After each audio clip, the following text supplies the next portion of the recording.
Fairy Tale Shop. It's gonna be the best. Is that your brand? Yeah, that's me. That's me. How long you been with this brand? Man, we've been doing it since 2019 now. I heard you had a big name coming up, Reggie. No, I'm playing. Just plug. I'm like, cause I'm locked up. They want to make me locked up. Give us some lore about Lafayette, about you and Lafayette. Me and Lafayette, bro. How do you feel about Lafayette? About the Lafayette scene? I think Lafayette has an amazing scene. Honest opinion about the honest I think opinion. we have an amazing scene. I think the city as a whole is like really sick. Lafayette as a whole has a lot of artists, a lot of skaters, a lot of musicians, just anybody who's really like creative people who are into creative shit. Like whether it be clothes, music, events, you know, art, whatever it is. Everybody seems to have like a really cool niche. And everybody's pretty cool, man. There's a lot of people coming up in the Lafayette scene. Facts, like you got Velvet. Velvet's coming up. But really, I should start with some Lafayette lore. And this is the lore that I've experienced. All right, some Lafayette lore as I've experienced it. So before, man, this is like back 2018, some 2017. They used to have like a lot of shows, a lot of local rap shows. Everybody went crazy. They didn't have like a specific name or anything, but you know, some notable heads that were performing were like Lil Vegas would perform at some of them. Lamont, we're gonna get back to him in a second. You got Jason, Bray, Young Germ, you know. And a couple other homies. Hey, Lucas performed at fucking Dat Dog too. Lucas, hey, Leo, you crazy, Leo. Yeah, facts. Leo who rides for the team, Fairy Tale, bro. That man, he performed there, and that shit was crazy too. Lucy performed. I think that bitch dead again. But what a lot of it was it was these random shows, and everybody show up and have a great time, like, you know, what's up? Everybody, like, it was fun. It was a fun time. It was all just like all of us straight out of high school, going into college, like our younger years, like 18, 19 at this point. And then 2019 hit, and bro, Cass is being a fucking bitch, bro. yeah. So, where was I? 2019 hit. No, 2018 hit. And the homie Lamont rented out the back of Dat Dog with a couple other homies. Goo Flip, I'm pretty sure helped with that as well. So shout out him. And Lamont just doing like a local rap, hip hop type music show. Crazy. And, you know, I went to it just because I loved watching him perform. He was a homie from high school, and he always made some sick music. And I went, and like, we were all expecting like, you know, like 40, 80 people. Like, at least in my head, that's what I thought. Nah, bro, that bitch was packed out. Dude, was that bumping? Yeah, it was that bumping. Holy that shit was packed out. And it was 2 stories. So it was like you had the whole main stage floor. Everybody's up in that bitch. I didn't talk just now. Everybody's up in that bitch. Alright? The floor is packed, bro. And then the upstairs, there's a bunch of people chilling too. Bro, everybody starts moshing. Everybody goes on. Ahmad gave a great performance. Great performance. Germ performed that night. Jay Sam performed that night. Pretty sure Bray performed that night. And Khalil. It was awesome. And it was like a really sick thing. But then at the next show, that's when Sabotage, you know, had a pop-up. And Sabotage is also this clothing company that was going on. Kyler and Kaiser were running that bitch. And they were some sick dudes who were just making some cool clothes on their own, you know, working with factories and stuff. And everybody really fucked with their stuff. And then Vice came up as well. And that was cool because they were doing that, and they had been doing that. Who's all in Vice? Vice is T-Rich. Oh, okay. I didn't know much about Vice. Vice is T-Rich. T-Rich rolls with Kyler and Kaiser really heavy. He does design. Like, he'll be coming up with ideas for him. He makes some really cool stuff, man. The stuff that he works on is really sick. Yeah. I seen some Vice shit. That shit was cool as fuck. What's the 2020 lore about skating? We talked about music just now. But we talked about a shit ton of music just now. We gotta get into it. Yeah, we gotta get into it because this is a story. Story time. So you had the first show and it went crazy, and then they did the second show, had the homies pop up, and everybody who did pop-ups, you know, it was like really great exposure. And I think Ruckus also helped sponsor that show. They did a collab with Never Die, and it had the Ruckus Never Die long sleeve shirt. That was for Halloween, actually. That shirt was sick as fuck. Yeah, that was the third show. But the second show was even bigger than the first one. And I remember when that happened, seeing all the homies like do everything that they were doing. I thought it was really sick that they were, Vice and Sabotage were doing clothes. And I had always like drawn and wanted to do my own thing with shirts. And seeing the homie Kendrick, who I went to high school with, like someone that I knew on like a personal level, just like out there doing his own thing with his music and throwing the Never Die shows, I was like, you know, That's just cool as fuck. yeah. And I was like, man, I draw a lot. I make some cool stuff. It'd be cool to have my own shit on a shirt. Wait, this is before you made Fairy Tale? Yeah. Oh, what the fuck? Dude, that's crazy. This is like basically. So all this happened before you made Fairy Tale? Yeah, all this happened before, and it was the day of the second show, because I was in college, man, and I was just I was working on I was just drawing in class, like just doodling again, because I was going college. I just started high school, finished. I didn't know what I was going to do. And so I went to college to get a business degree, and I was just like, all right, fuck it. And I was just in class, fucking around, drawing. And then I made the first Fairy Tale graphic, the Fairy Tale guy. And it was like him in some blue jeans, little spaceship shirt. I remember that. And he had all kinds of shit growing out of his head, and that was kind of like, that was a hard t-shirt to drop for the first drop. Usually people know they drop shit, it would be just like, if it was like like a box tee, like a box logo of just Fairy Tale. Well, and that's what it'd be. I thought about that, but the thing with me is like, I know that box logo tees, like, they're such a permanent thing for the company, like that's like something that everybody's always going to associate with you with. So you can't have an ass box logo. Yeah, I wanted to make sure I took my time with it on that end, but I like big graphics, and I liked wearing shit that wasn't just a name. I was so tired of that. That shit was getting so played out at the time, bro. Like, that was after Supreme started, like, had reached its, like, I wouldn't say peak, but it was just like, I'd probably say, culture-based wise, like everybody it was just wanted like to everybody be. had it, and it was just like everybody was doing box logos, man. That shit was lame, bro. It was so lame. So putting a picture, like putting anything up there, really would be looking cool as fuck. Yeah. Especially putting something cool in there. So we did the first shirt. That's actually this one over here. Yeah. Yeah, and then like I don't know, just me like kind of drawing what I thought about myself at the time. And that's kind of like just a little story behind that shirt. And then so I was like, man, this would be sick to have on a shirt. So I put it on the shirt, wore it to the show that night. A lot of people liked it, from what I saw. So you made the Fairy Tale shirt, then wore it to the third show? To the second show. Oh, the second show. And then everybody liked it, and I was like, all right, cool. I'll make like 50 of these and see how it goes. Mm-hmm. And what happened was I made the 50, and we sold out that week. Boom, we sold, and that was a really cool thing that happened. I was actually still working at Ruckus at the time of the first show. That was before I left. Mm-hmm. And the first shirt did well, and so I did that one. And then Goo at the time was doing Never Die Skates, and Never Die Skates is like the prelude. Never Die I forgot, dude. That's crazy. Yeah. I forgot they had. That was like supposed to be not supposed to be a skate team. But no, it was a skate team. It was supposed to be a skate team. Yeah, it was supposed to be like a skate team that Goo was running. Shout out Goo Flip, and he was like filming everything. Shout out Goo Flip. No, for real though. Facts as fuck. Shout out Goo Flip. He was the one who was filming everybody in Lafayette at the time skating. Like, he was the one filming. He was the one working and editing this big skate video that he was going to do as like a homie vid. Mm-hmm. And he was filming really heavy for that. And basically COVID happened. Mm-hmm. So when COVID happened, things would never die. Kind of slowed down a whole lot.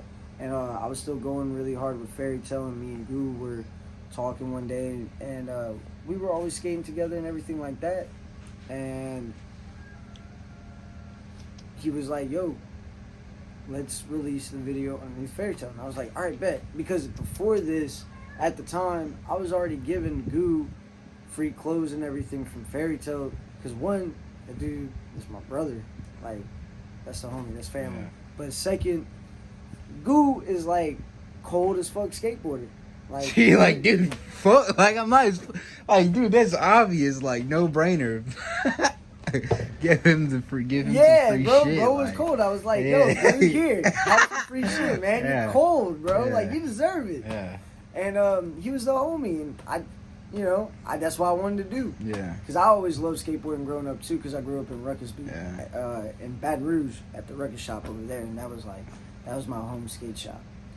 And so, Goo was we always skated together, and dude, Casper, bitch ass, bro. And I started giving him free stuff, and then but he would skate, and then like, bro, Goo helped me with so much for Fairy Tale. Like, that man could be a second owner. Wait, so the video where it starts off with the pool. Yeah. That's the video that was supposed to be for Never Die skates. Yes. And so. But it was supposed to Fairy Tale. Yeah, because while he was working on it, we were always hanging out and skating together, and then we did the Houston trip for his birthday back in 2019, and that's when me and Leo first met. Well, we didn't first meet, but that was like the day that me and Leo like first really chilled, because we drove together in my car to Houston with everybody else. But everybody else was in their cars, and it was just me and Leo by myself. Yeah, dude, so you gotta make conversation. Yeah, so we just talked the whole day. Leo was cool as fuck, and he was already a great skater too. And it was by the time of the second shirt release, I was like, yo, Leo, you want a free shirt? And he's like, yeah. I was like, all right, bet, here. That's how you reeled him in? Yeah.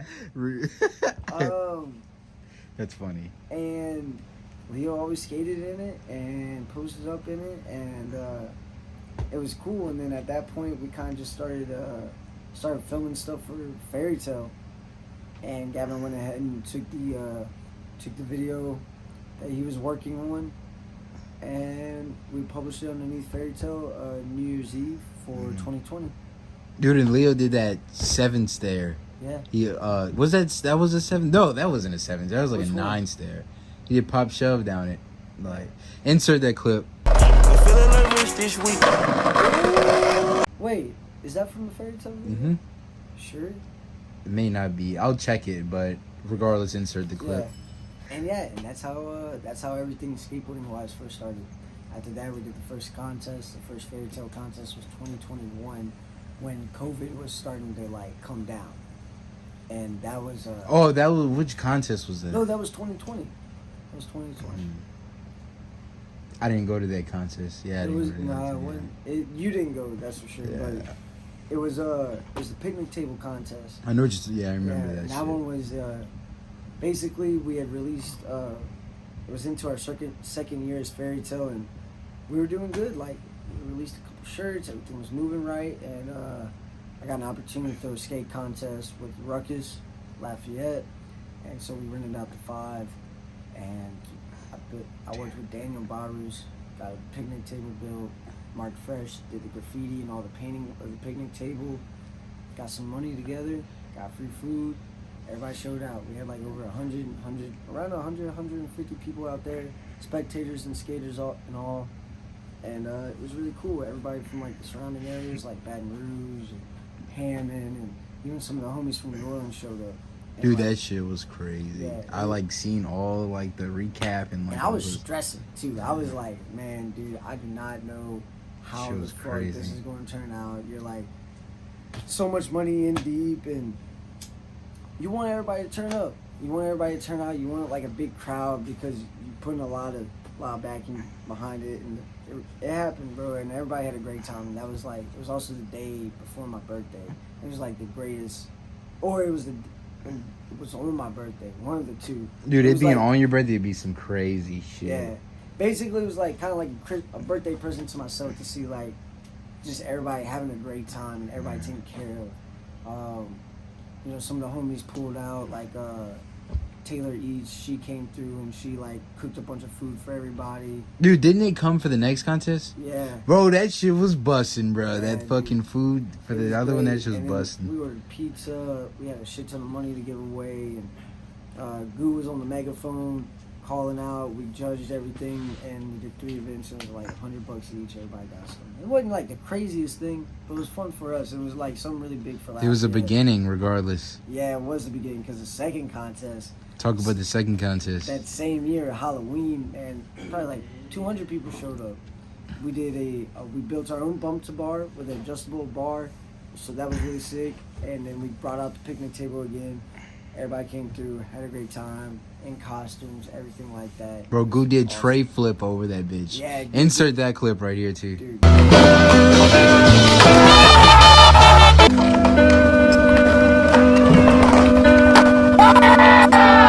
Big facts. That clip was insane. Yeah, that shit was crazy, bro. Man, and Trent did front heel. Insert that clip as well. That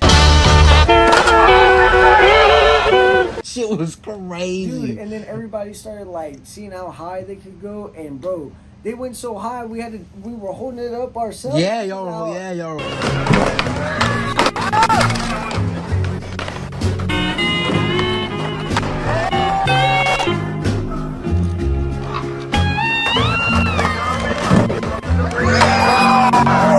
Holding it up. Bro, it was crazy, bro. I think Brent is the one that won that one.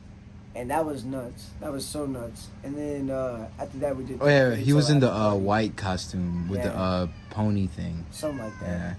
Yeah. And then we did the after party. And the after party was really fun. Mm-hmm. Dude, I missed out on so much of that time. Like I even went to that contest, but I just didn't really like. Yeah, but you weren't really around, and I was working at the shop again at this time, and that's when me and Reggie really started to like talk about how I got on. Bro, Reggie got on because it was like Reggie, EC, Diego, and Rack, man. These were like, bro, these were just little goons that were in the shop. Before there was like Caution and the Jits before Jit, before all of that, was these 4 guys were in the shop every day. Like, everybody else was coming around kind of, but like they were in the shop every single day. And I was working there all the time, and they would just chill on the couch, play the Xbox. We'd have customers in, I'd help them, they'd keep quiet, and then when there weren't any customers, we'd just all skate in the shop. Dude, EC was wild at the time. EC was a menace back then. He was. Dude, he used to curse EC is out. crazy. Bro, take that out. Like, EC, we can't even talk about EC. Yeah, that shit was wild, bro. But I remember going to NOLA. That shit was fire as fuck. That's whenever we started to get like cool as hell. But we was cool as fuck before then because that's why you brought me to NOLA, obviously. So it was like, because Reggie was in the shop every day. And Reggie was getting it. Reggie be in the streets. Mm-hmm. They all were back then. Just skating all the time. And it was my first time going to NOLA 2 for a skate competition. And I thought it'd be great to take them. Just give them an opportunity to like be around some cool stuff. It was some bullshit Halloween contest. They did a coffin box. And that shit was gas as fuck. Shit was crazy. Shit was really cool. That shit was crazy. And then you started chilling shortly after that. I stopped working at the shop. We entered in our 3rd year of business. I feel like once you stopped working at the shop, you're chilling at the crib more.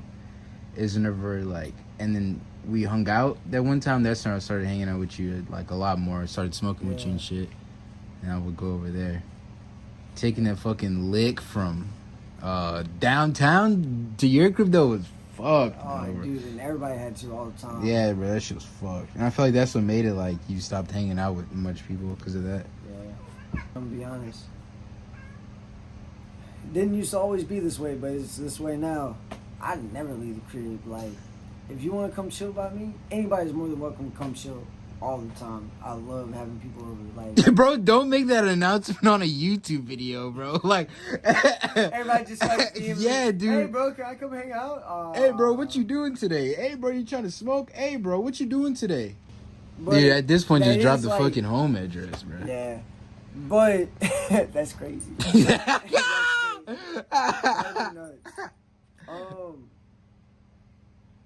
But now it's more like I'm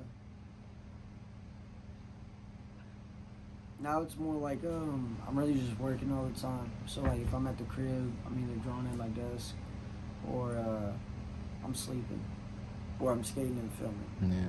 Yeah. Or I was working. And that's really it. So like people want to come chill, like they just always have to come chill by me. And you just don't see people as much. That shit was cool. That era was fucking sick though. Oh, what, dude? Like we would just. That's whenever it was cold, bro. And we was having like the fucking dude, damn, that shit was crazy. We was going all like I feel like, dude, that's whenever I was fucking going crazy because I was getting clips. Before I got put on Fairy Tale, bro, was whenever I was skating like the hardest, like right man, before. What, you got lazy? No, I ain't get lazy. Man, what the fuck? Don't listen to him. This motherfucker got lazy. I bro. get He's lazy. Like, man, I got that Fairy Tale money now. I'm straight. Fairy Tale money's crazy. Fucking Fairy Tale money's crazy. Fucking, I started making fucking content, bro. Yeah, no, dude. Reggie got put on shortly after, and like we did the lantern. That shit was fire. Yeah. And now, homie's just been on the content grind. Dropping the government name was crazy too. Reggie, edit that shit out too, bro. Fuck. Nah, but Reggie goes crazy.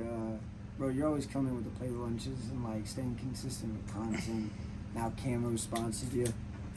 Camo sponsored my boy. Everybody go shop Camo, and then DM Camos. And go, I buy Camos because of Reggie. I buy Camos because of Reggie. But really, I put Reggie. Yeah, you did put me on. I'm not going. You need a kid in the shop, don't you? Make an outro. Oh. An outro? Yeah. For the Reggie video? Yeah, for the interview. The interview? End off the interview with some sick shit. And words of wisdom, I guess. Words of wisdom. Words of wisdom. Words of wisdom. Let me riz you. Words of riz. Nah, man. I guess the best advice I can give anybody is just work hard. Work hard, and don't fuck other people over. Like, if you are straight and you cover your own ass and take care of the people around you and take care of yourself, good things happen. Real. They always happen. Don't be a scumbag. Don't be a fucking scumbag. Yeah, don't be a dweeb. Perfect ending to the interview.